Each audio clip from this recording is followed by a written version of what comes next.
하나님의 말씀 창세기 3장 6절에서 10절의 말씀입니다.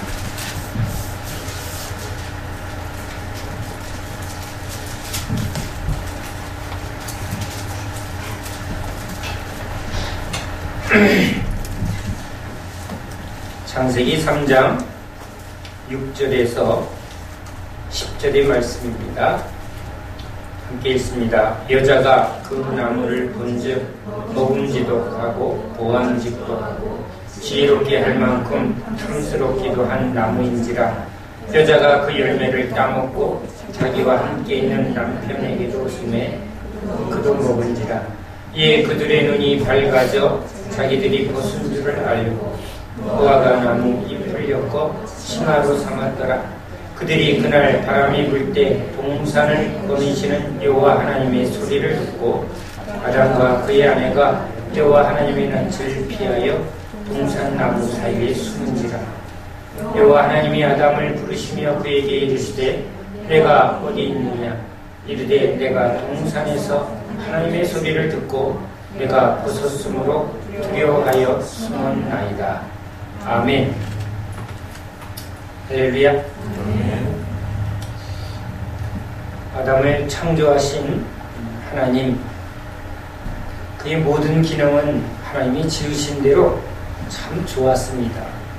하나님이 보시기에 좋았던 이 아담의 상태는 아담아 그러면 예 주님, 굉장히 즐겁게 기쁘게 주님을 주의 이름을 부르며 또 주님과 거닐며 주님께 물으며 그렇게 기쁨과 감사로 하나님을 동행했을 겁니다.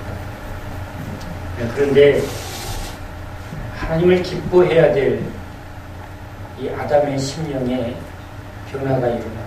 아담아 그랬더니 두려워합니다. 지금 하나님을 인식하는 이 아담의 마음속에 어떤 변화가 있을까? 죄는 하나님이 지으신 이 형상을 왜곡시키고 깨트렸습니다. 하나님에 대한 인식은 너무나 기쁘고 즐거워해야죠. 아이가 엄마를 보는 가장 평안하고 가장 안정적인 존재죠. 하나님이 날 부르신다. 얼마나 기뻐해야 합니다. 그러니까 구원받은 성도들은 아나니아야, 모세야, 네 주님 여기 있습니다. 그런데 지금 이 죄로 어그러진 이 아담은 하와는 두려워하고 숨습니다.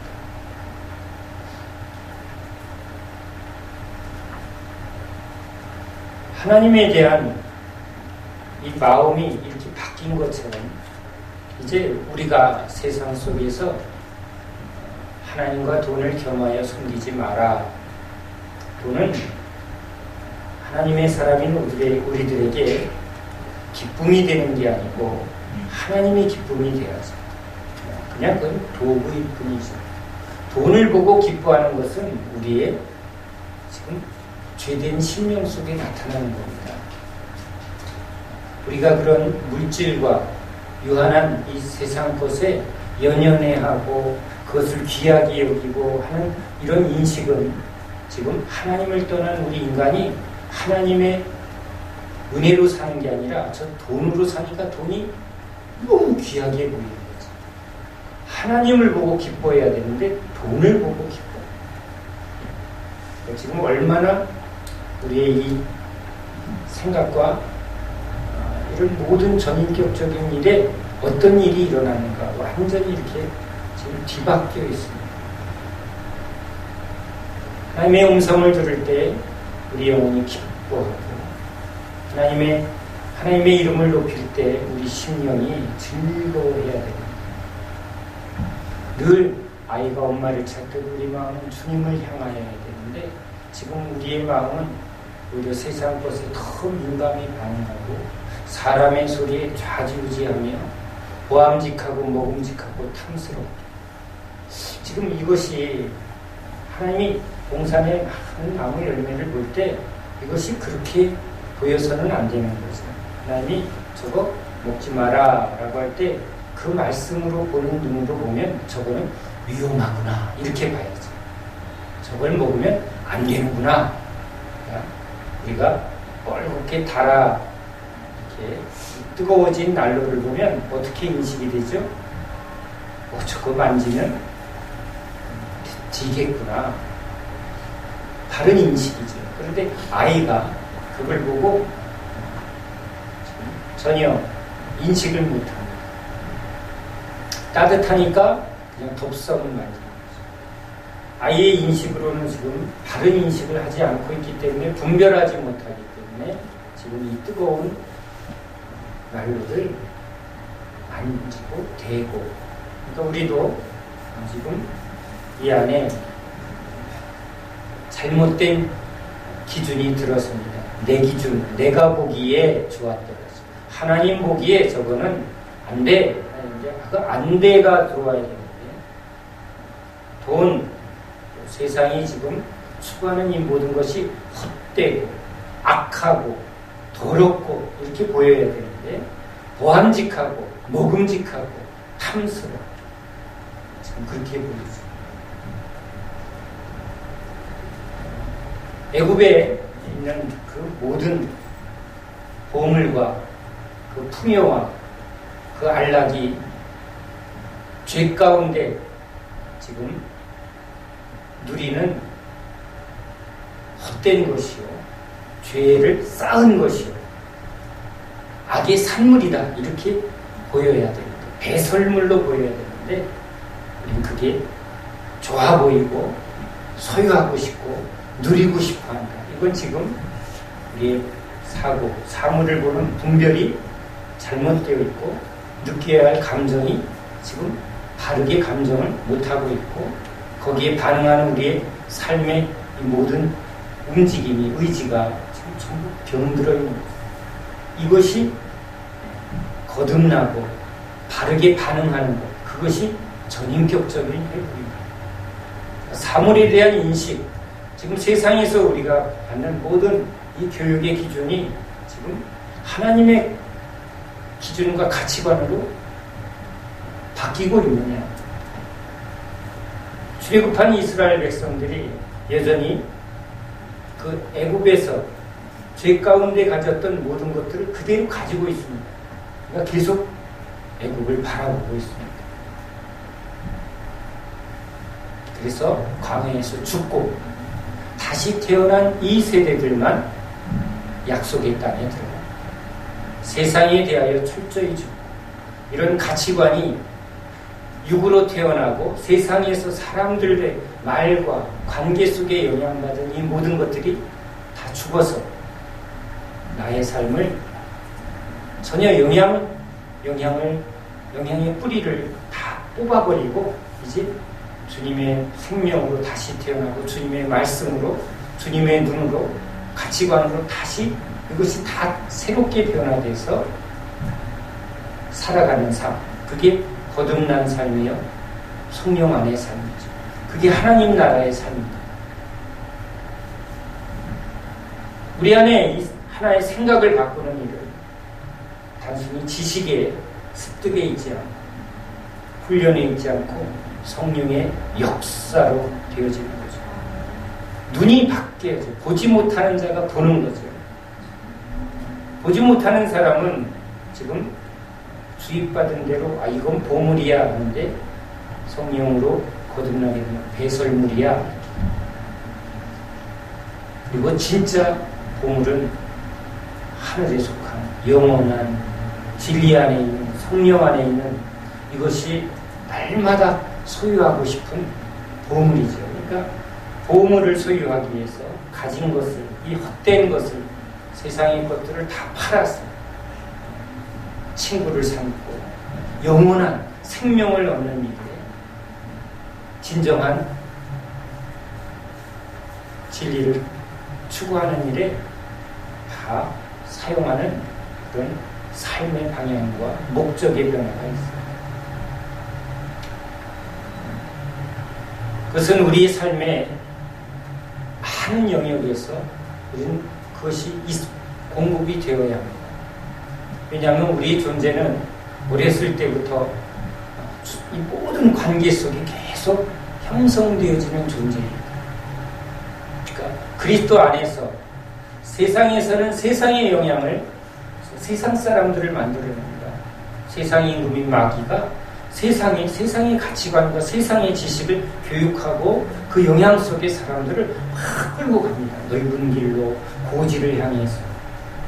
그렇죠? 그 세상 것을 더 많이 소유를 위해서 막 그 목표를 삼게 하고 그것을 성공이라고 가르치며 그것을 위해서 경쟁시키고 그것을 위해서 모든 것을 걸게 만듭니다. 우리 그리스도인들은 이제 예수를 우리의 목표로 삼고 성령 안에서 진리 안에서 새로운 가치관, 새로운 목표, 새로운 지식 이것을 전인격적인 변화를 계속 받으면서 하나님의 사람을 만들어가는 게 이게 구원이지. 그러니까 교회가 세상과 구별해야지.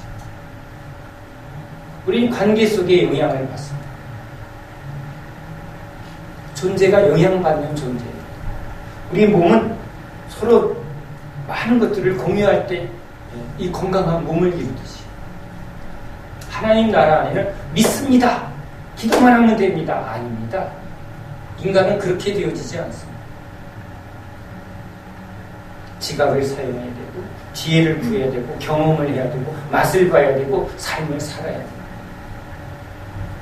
다양한 이 자연 속에 그리고 그리스도 안에 있는 풍성함을 말씀 속에서 관계 속에서 그것이 우리에게 풍성하게 주어질 때 우리가 성장하게 됩니다. 그게 교회의 비밀입니다.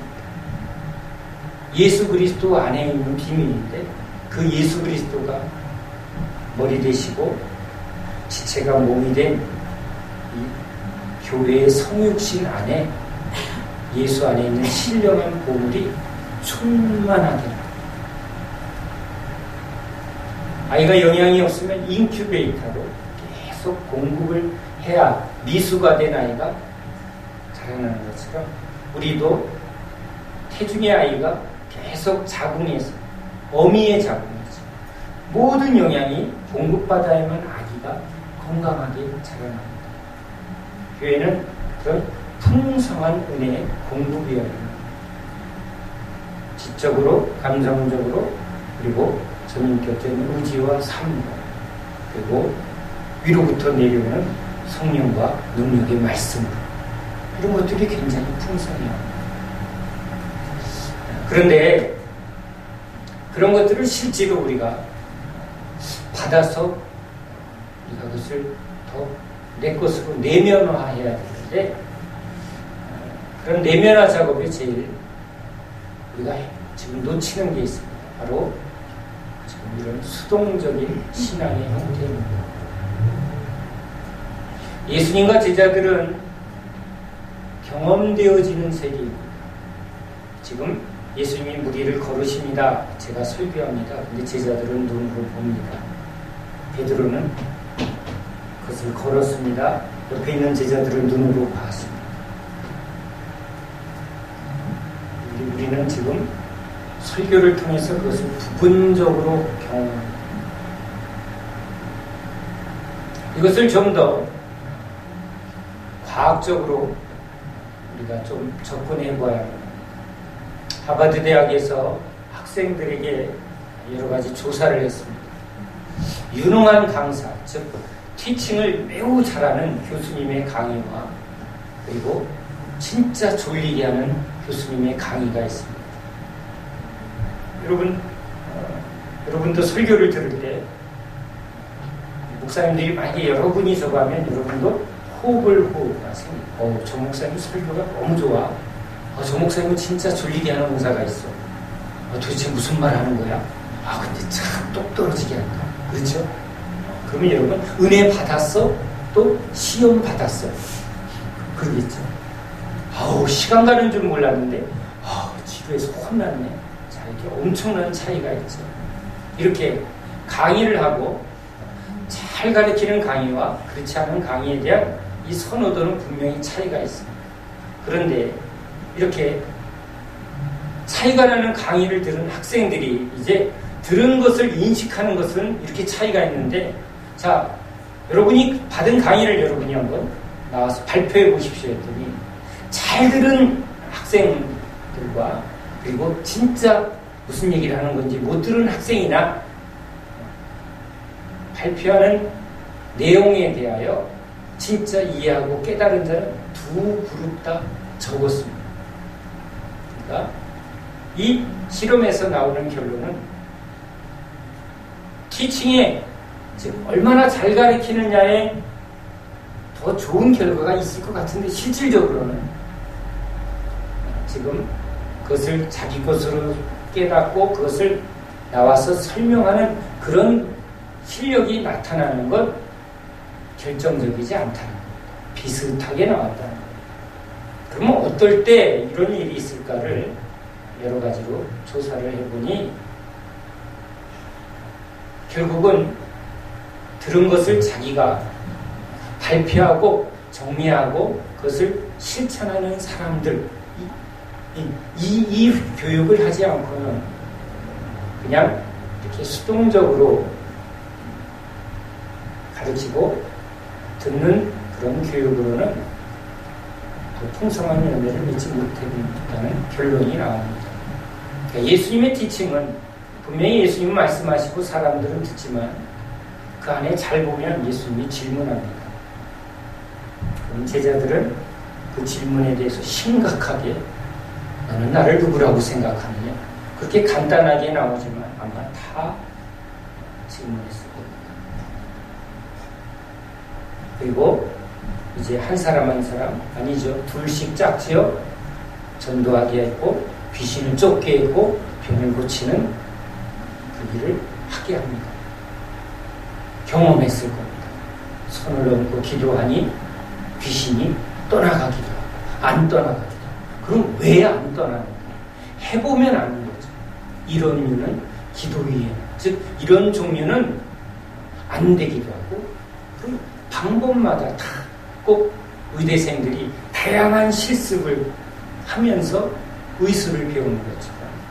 제자들은 지금 하나하나 주님을 따라가며 주님이 말씀하는 것을 적용하고 그것을 하나하나 붙들어 보면서, 또 주님이 믿음이 적은 자들아 하고 꼭 교수님이 점수 제대로 못했다고 하루하루 지적하고 수정해 주는 것처럼 그런 과정을 겪으면서 그들이 제자구대를 했다는 것을 보게 됩니다.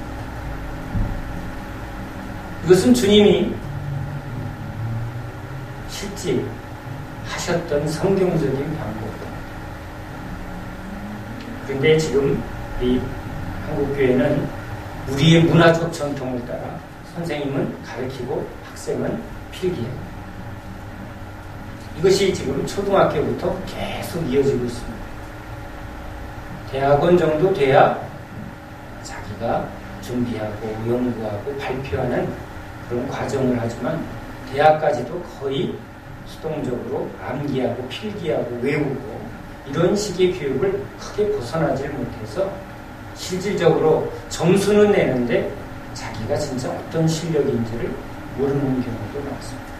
신학교 교육도 그렇습니다. 신학교 교육도 실질적으로 말씀을 붙들고, 물론 설교학 시간에 설교를 한 번씩 하기는 하지만 상당히 많은 교육의 내용들은 다 수동적이고 지식적인, 그래서 우리 교회 성도들도 거의 그 수준을 벗어나지를 못합니다. 가끔씩 간증 정도 하게 합니다. 최근에는 이제 평신도도 설교하게 하는 교회도 늘어납니다.